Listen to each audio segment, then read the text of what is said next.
Okay, so we continue with the third vignette, this time part C,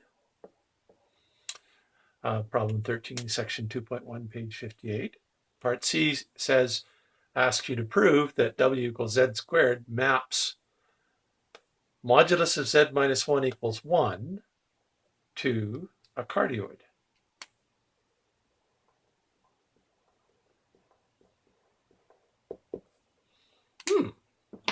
Well, I've drawn a circle centered at Z equals 1 here, because that's what this says. This says the distance from Z to 1, whatever Z is, the distance from Z to the point 1 is exactly 1.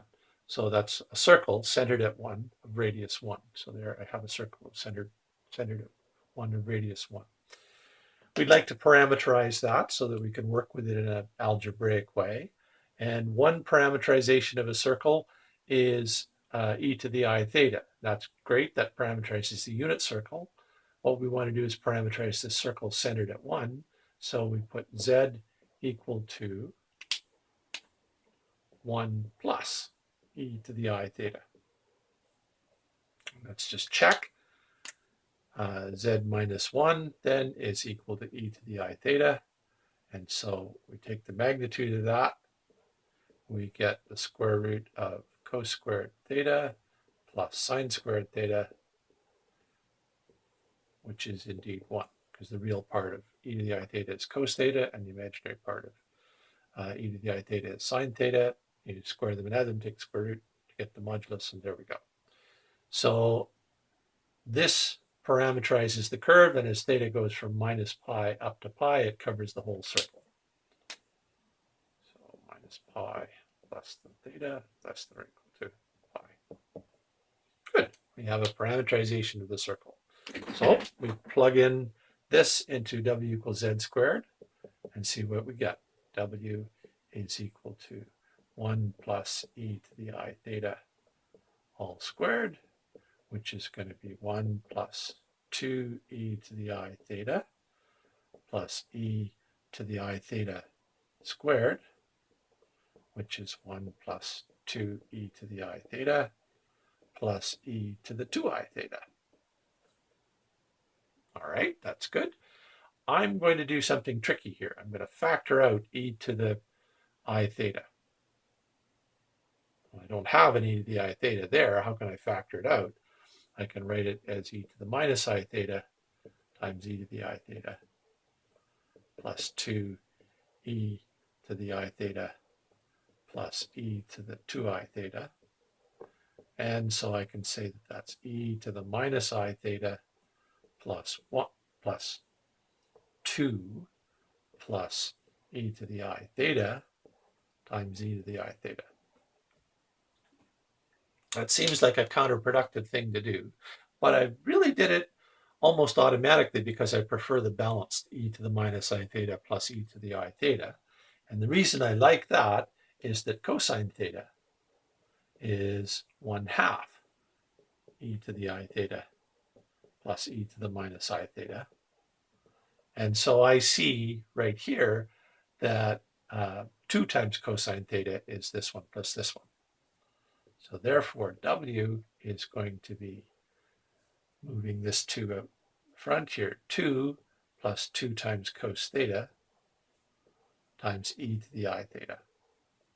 It doesn't look like it's helped me at all, but in fact it has. I'm now going to say I want to write W in terms of its modulus and its angle. So supposing W was rho, some real number, times e to the I times some angle. So that's just the polar form of W. And if we compare these two things, we see that the only possibility for e to the I phi is actually e to the I theta. We can add multiples of 2 pi if we like, but this is the only part that contains any imaginary numbers. And what's left over is positive. 2 plus 2 times cosine theta is 2 times 1 plus cosine theta, which is always bigger than or equal to 0. So this will serve as the radius. So therefore, we have phi equals theta and rho equals 2 times 1 plus cos theta. And so that means that the polar form for the curve, the image, is rho equals 2 times 1 plus cos theta. And theta is the angle that you go around. And at this point, we recognize that this is the equation of a cardioid. We might not if we weren't given the clue that we were looking for a cardioid.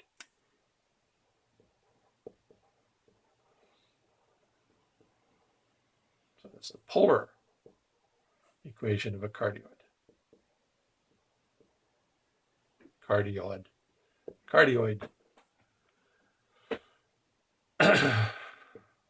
Well, what's the cardioid look like? The standard traditional picture goes something like this, except of course better drawn.